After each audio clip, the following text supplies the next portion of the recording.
Es cierto que los placeres del reposo no se distribuyen a todos por igual. Hay quienes, por ejemplo, tras una semana de trabajo intenso, lo único que esperan es que llegue el sábado para quedarse en cama el día entero sin quitarse el pijama, con los niños, si hubiera, viendo tele, con otra tele, si hubiera, encendido con un rotativo de Netflix, comida fácil y rápida a la cama, entregados a una suerte de letargo que alterna el sueño y vigilia, interrumpido cada tanto por las peleas por el control remoto.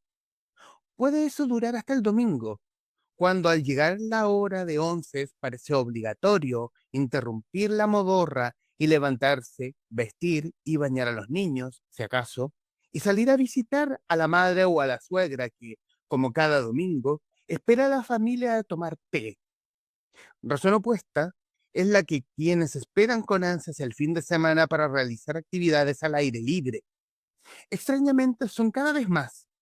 Se levantan a primera hora, se encajan en un bus o salida de cancha y arrancan solos o acompañados de otro motivado de turno a subir un cerro, atravesar de punta a cabo la costanera, dar vueltas por una plaza, madrugar el centro de una ciudad dormida, adelantarse a las micros en una de esas. La caricatura es forzada y cuesta, como de costumbre, hacer generalizaciones. No es fácil imaginar un nosotros para una comunidad tan inmensamente dividida y desigual como la nuestra. A veces le queda a la literatura poco más que el yo para dar cuenta de una experiencia cualquiera, pero hago el intento y continúo. Entre los unos y los otros, hay quienes pensamos a veces que la vida entera podría pasarse así, acostados, o al revés, que podría tal vez pasarse la vida mientras seguimos en cama, y entonces una fuerza misteriosa nos obliga a levantarnos, a ducharnos, incluso para nada, para simplemente defendernos de la amenaza de una sábana material, pero sobre todo psíquicamente pegajosas.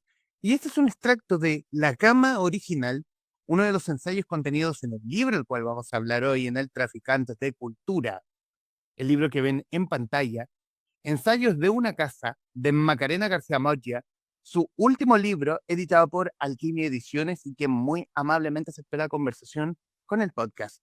Mi estimada Macarena, gracias por tu tiempo y por aceptar esta invitación. Gracias a ti, Humberto, por esta invitación. Un gusto conocerte y un gusto estar aquí.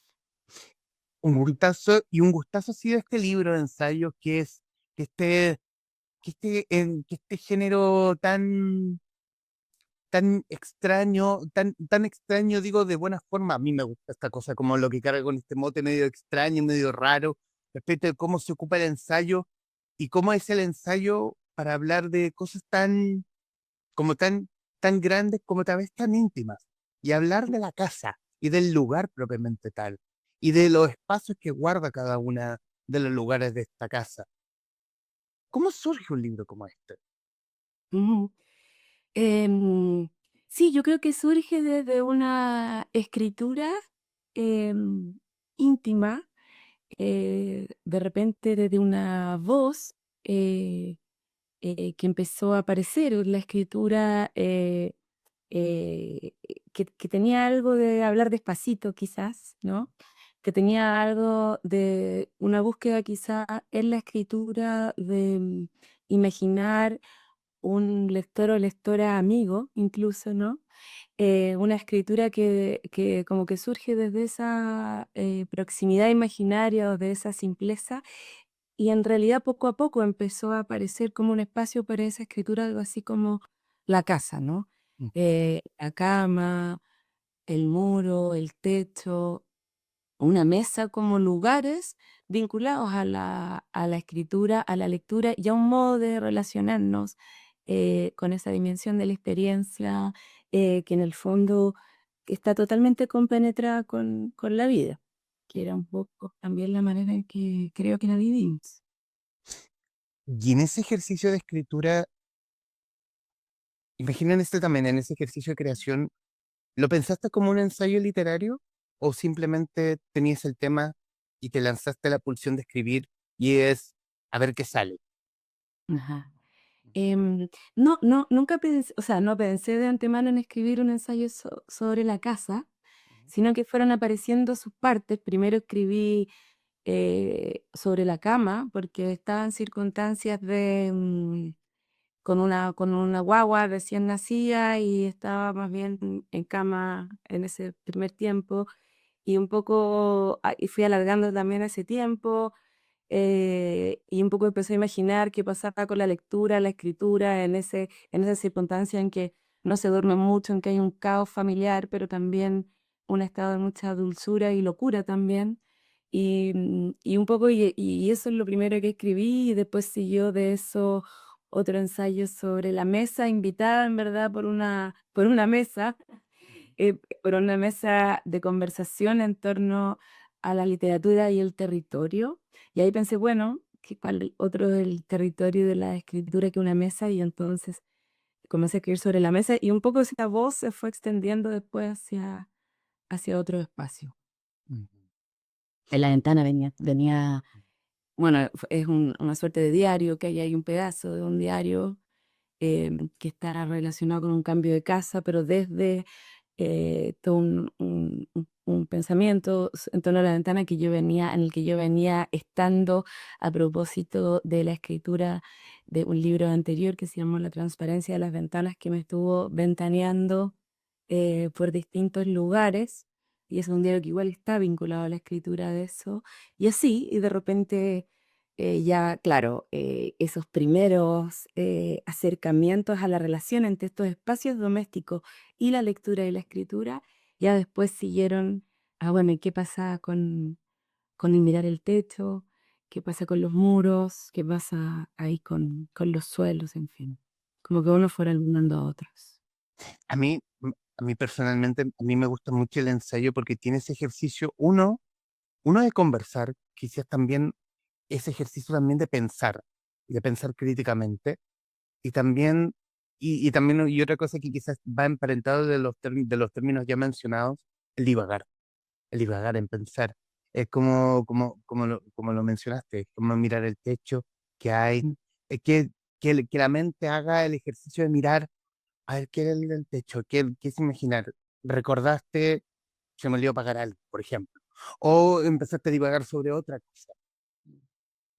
Claro, a mí me seduce mucho de la escritura de ensayo esa posibilidad de seguir lo que Guadalupe Santa Cruz llama en un momento el resuello del pensamiento en el lenguaje, ¿no? Como seguirle la vida, la pista viva al pensamiento. Y el pensamiento en realidad es una cosa súper disparatada, o mucho más disparatada de lo que la historia de las ideas nos quiere contar a veces, ¿no?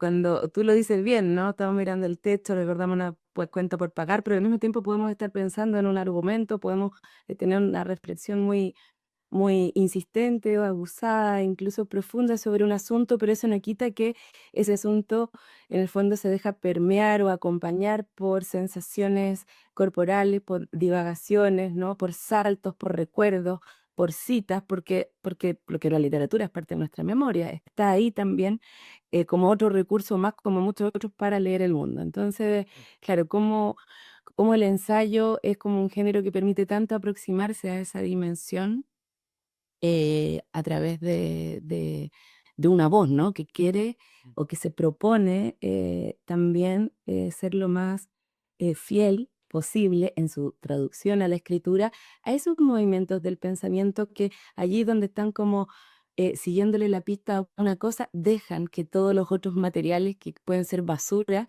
o desvíos forman como parte del trayecto. Ese ejercicio también de que el ensayo literario, bueno, y tomando también tu propio libro, que mezcla entre lo narrativo, la memoria y lo poético.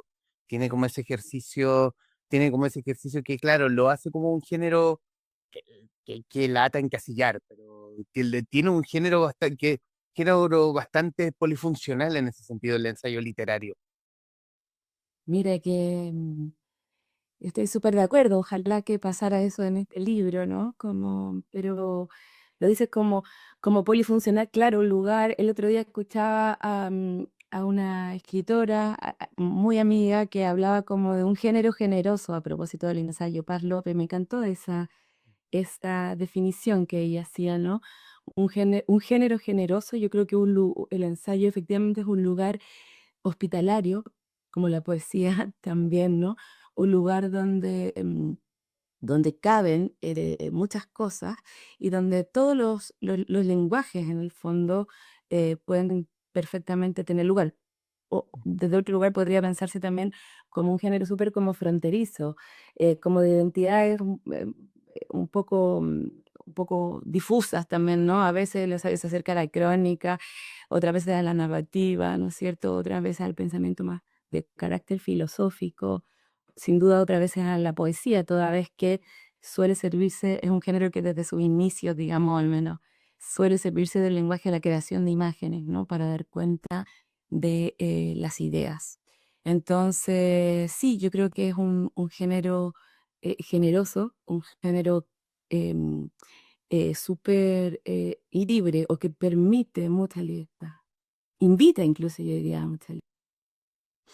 En uno de los ensayos también, en todas las que pones como ejemplo la pared blanca, que es contra el muro de hecho, que es el ejercicio de mirar, como que Da Vinci también hizo el mismo ejercicio de mirar, de observar, de que quizás la casa también sea un vehículo para hablar de otras cosas, como para hablar de arte, como para hablar de arte, para hablar de libros, como para poder mirar así como qué hay más allá, como mirar el árbol, mirar como así, la lluvia caer, por ejemplo, pero también mirar y plasmar en un gran lienzo, como un gran lienzo en este muro blanco.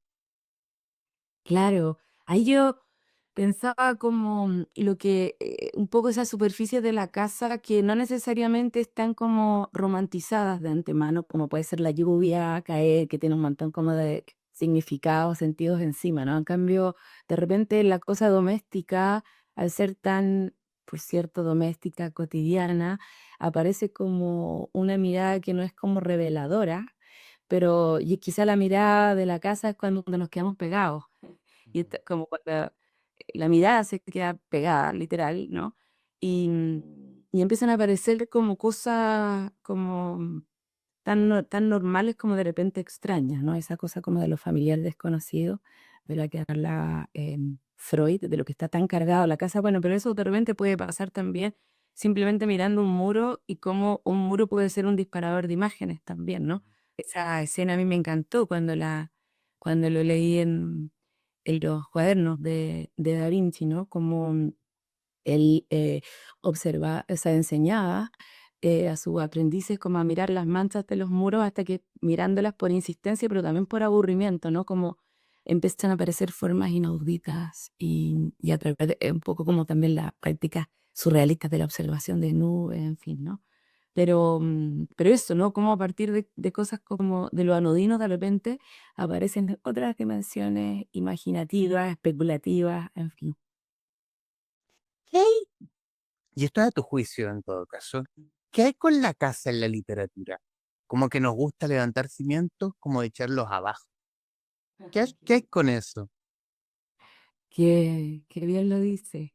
Em, sí, yo como me he visto en circunstancias de ahora como pensar la casa como tal, ¿no? Como una figura, pero con posterioridad un poco al libro. Em, y sí, yo creo que por lo pronto hay como toda una presencia de la figura de la casa, como incluso como una metáfora en cierta literatura chilena. No sé, José Donoso, la cuestión de la casa está tan presente. Juan Luis Martínez, sin duda alguna, un libro como casa prácticamente, ¿no? Bueno, Cintia Rimsky, por ejemplo, también me he visto, podría pensarse también su obra desde un costado como de lo constructivo, toda la cuestión de los oficios, en fin, y por supuesto eso pongo tres ejemplos así al vuelo, pero sin duda es un lugar posible y bueno, el que tiene además un lugar, así que Henry James, ¿no es cierto?, que tiene un ensayo como un famoso donde piensa, como la casa de la ficción, y de ahí van a sentir a muchos hilitos también como teóricos a partir de ahí. Está también, por ejemplo, el cuarto propio de Virginia Woolf, es decir, como muchos imaginarios para pensar la escritura también desde una casa o como una casa, en fin. Ahora, no tengo en realidad una, una, una sola teoría, una teoría en realidad. Yo creo que es un tema como súper fértil, rico. Ahora mismo he estado leyendo esta semana con mucha fascinación el libro que escribió la Ariel Richards sobre Mata Clark, que se llama Contra viejas superficies, ¿no? Y ahí también está tan como puesta toda la cuestión de la casa y toda esta incisión, estos cortes, ¿no es cierto? Estos vacíos que inserta en las casas, en las estructuras. Bueno, ahí hay toda una lectura además como psicoanalítica que es muy atractiva de la casa como un cuerpo, por ejemplo, ¿no? De la casa como extensión de nuestro cuerpo, como exteriorización de nuestro cuerpo. Pero también la casa es como, en el fondo, como refugio, también como coraza, también como ese muro que nos separa, que nos, que nos separa y nos protege además del mundo, en fin. Está toda una metafórica también, ¿no es cierto?, de la casa como el aparato psíquico. Freud mismo, ¿no es cierto?, imaginó en algún momento el psiquismo como una casa, de ahí todos los sueños que tienen que ver con entrar a determinadas habitaciones subterráneas o no, y todo como, en fin, con la casa de la infancia, ¿no? La casa es como un lugar mítico también que tiene que ver con esa casa original, en fin. Y por cierto, todas las cosas de las fantasías de terror, ¿no? También las casas en Poe, por ejemplo, la casa embrujada, eh, básicamente, que es la casa, por ejemplo, de la que habla Emily Dickinson. Ujú, en fin, no sé, ya ahí uno se pone play y empiezan a aparecer tantas casas en la literatura. Quizá yo lo pienso como un lugar que, claro, como lo dices tú, como un lugar más allá de que lo que puede ser las cuatro paredes, como la edificación. Quizás lo asocio también como la idea que tienen algunos de la patria, como algunos la patria, la bandera, patriotismo, Mm, también un término muy asociado a cierto sector versus el otro, pero también mm, es algo que va mucho más allá, que como que la patria puede ser nuestra familia, pueden ser mm, nuestros amores, nuestros libros, por ejemplo, o también la casa. Uno de los puntos que toca en el libro también como, como hablar de la ventana y no recuerdo, bueno, justamente no apunté la película que citaste, es donde Roberto Benigni hace un cuadro en una pared y es como esa ventana imaginaria y también lo asociabas con el libro como tal. claro, se me ocurrió ahí que de pronto un libro podía comportarse así. Es que me gusta como lo decías antes, esto, esa comparación, ¿no? Porque uno podría también pensar algo así como hacer casa. En el fondo no tiene que ver la casa con la casa que nos toca en suerte, ¿no? Sino que como un lugar, en el fondo, imaginario, pero por imaginario precisamente completamente efectivo, ¿no? Que tiene que ver con de repente incluso hacer casa en un libro, hacer como hacemos ventana en un muro cerrado a veces, y eso significa también abrir una posibilidad imaginaria, ¿no es cierto? Allí donde puede estar realmente, en lo real hay un muro, imaginariamente puede haber una ventana, y con eso se abre una grieta de luz también en lo real, por decirlo así, ¿no? Una grieta que deja pasar el aire y la luz como lo permite una ventana. Entonces, yo creo que una casa a veces opera sobre todo, ¿no es cierto?, desde ese lugar de hacer casa, a veces en un libro, con alguien nos sentimos como en casa, ¿no? Es un lugar que es mucho más quizá psíquico de lo que, de lo que pensamos, ¿no? Y de ahí yo creo que, bueno, hoy día nuestra relación y la palabra casa es una relación, bueno, que tiene condicionantes históricas, específicas, sociales, económicas, políticas, en fin, ¿no? Y al margen de eso, o con eso, creo que sigue operando esas cuatro palabras, parece que siguen dibujando un espacio de otro orden, ese espacio que todavía los niños igual siguen dibujando muy, muy raro, las casas han cambiado muchísimo y siguen los niños haciendo como un cuadrado con un rectángulo, ¿no es cierto? Y son en sus primeros dibujos, ¿no? Y después una puerta, después una ventana, a menudo una chimenea, cuando las casas hace rato que no tienen chimenea, pero bueno, hay como un imaginario ahí que parece anclado en algún lugar muy, muy querido, parece. Me gusta en uno de los puntos también que tocas como la casa como un refugio, pero como un refugio del bullicio de afuera. también asociado al punto de como los libros, tomándote a ti como ejemplo, donde también como es el refugio, es donde tus libros, el refugio de afuera, como de todo lo inseguro de afuera, yo aquí estoy segura.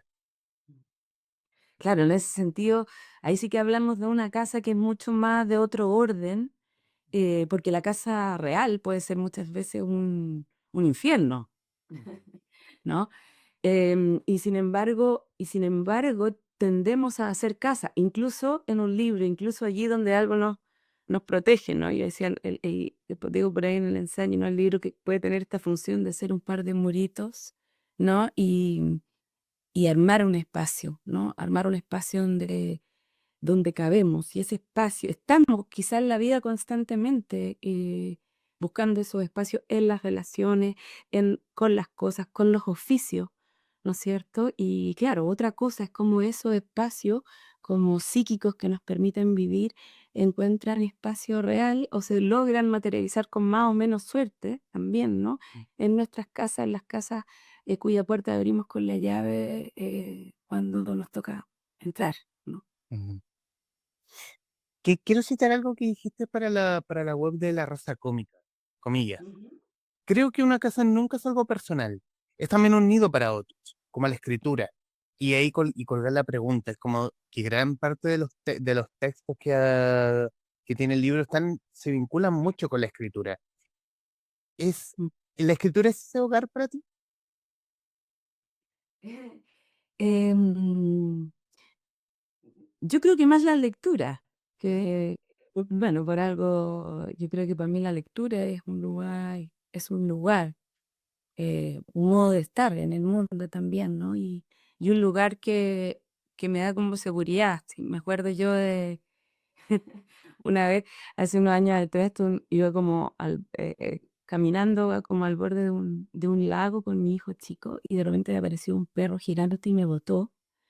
Y fue fuerte porque como que se estrelló contra mi rodilla y me botó al suelo y quedé como tirada y mi hijo chico, me acuerdo que me miró por supuesto con miedo y lo primero que hizo fue ir, recoger mi cartera y sacar un libro y pasarme.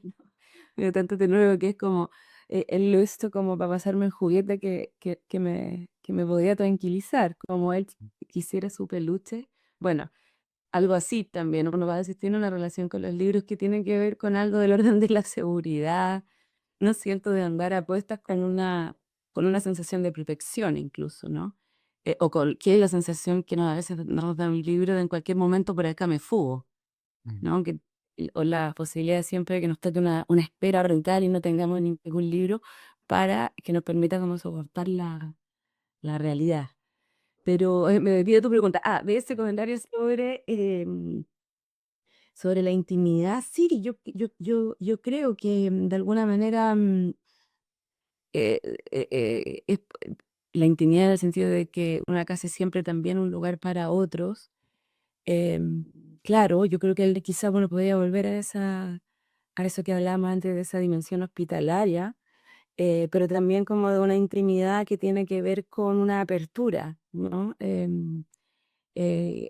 muy lindo a veces como usamos esa palabra intimidad como algo que no es como solitario. Bueno, sí se dice como la intimidad, pero como la intimidad conmigo misma, no, pero el valor de lo íntimo es cuando es compartido, cuando se construye una intimidad, cuando ocurre un espacio íntimo, es sobre todo cuando por lo menos hay dos que armamos eso. Eh, y claro, la escritura pensada desde ese lugar a mí me interesa mucho. Hay un libro muy bonito que escribió Sergio Chejfek a propósito de un poeta argentino que se llama Joaquín Januzzi, a quien le llama el intimista. Y ahí ese intimista es un creador de lugares de intimidad para el lector, ¿no? Que participa de ese lugar. Eh, y me pareció siempre un lugar como tan atractivo en su poesía a propósito de ese ensayo. En los minutos que nos quedan, Macarena, quiero darle las gracias por el tiempo, la posibilidad de poder conversar, de poder en ese ejercicio de tomar la palabra que dije al comienzo de esta grabación, ese ejercicio de divagación, de poder conversar desde lo íntimo, con con la figura de la casa, qué más que más nuestra que la casa física y la casa nuestra, la interior sobre todo. Y recomendarte a ti, que nos estás viendo, escuchando o no escucharás, este ejercicio, este ejercicio ensayístico de Macarena García Mocha, editado por Alquimia, que es tremendamente íntimo, tremendamente tierno, tremendamente poético sobre todo, y del cual yo creo que es la puerta para poder seguir hablando de casa, para poder hablar de otras cosas, hablar de otras cosas que el ensayo aguanta perfecto, que el ensayo es el género favorito para hablar de esas otras cosas que quizás no se hablan. Bueno, ¿qué más poder agregar? Macarena, estos minutos finales son suyos para que diga lo que guste. Ujú. No, bueno, que me alegra en verdad esta invitación, conversar sobre el ensayo es algo siempre tan atractivo, me parece, ¿no? Como bueno, quizás el ensayo también se parece un poco a la conversación que divaga, a la conversación que va y viene, a la conversación que es interrumpida, a la conversación cuyas preguntas no se contestan o cuyas respuestas son interrumpidas a la vez como por recuerdos, ideas, y sin embargo se logra hilar, porque se logra hilar como estar juntos. Y me ha resultado como estimulante también ver y leer otros ensayos que se están escribiendo. Ahora comentaba este precioso de Ariel Richards sobre Metaclar, Pánico y Ternura de Paz López, en otras formas, y Todo puede ser de Vicente Undurraga, que también lo entrevistaste, en fin, otras exploraciones en el género, nombro tres al azar, que me resultan, que celebro mucho, que me da mucha alegría leer, y bueno, que de hecho es algo que me ha interesado también ir explorando con la editorial Mundana, que, que llevamos, ¿no es cierto? Muy de la mano de la poesía y del ensayo, pensado como un género literario. Incluso allí donde no es un ensayo sobre literatura, pensar el ensayo como un género literario, ya se trate de un ensayo personal o filosófico o en el fondo que le siga la pista a las artes, no importa el tema, sino que ir pensándolo como un género creativo es algo que me resulta muy seductor y además eh, muy seductor para la escritura y ciertamente para la escritura y para también el pensamiento sobre la escritura. Yo creo que el ensayo tiene una tradición muy bonita sobre como lugar de pensamiento para la escritura que me parece muy rico, sobre todo porque invita a pensarla desde el oficio de escribir y de leer y no necesariamente desde los lugares como previamente autorizados para ello. Bueno, otras divagaciones. Y ha sido una maravillosa conversación la que hemos tenido con Macarena García Moya, autora de Ensayos de una casa, libro editado por Alquimia Ediciones, en conversación con la guarida de los traficantes de cultura. Mi estimada Macarena, muchísimas gracias. Muchas gracias a ti, Humberto. Un gusto. Un gustazo. Y a quienes nos están viendo y escuchando, gracias por estar ahí. Adiós.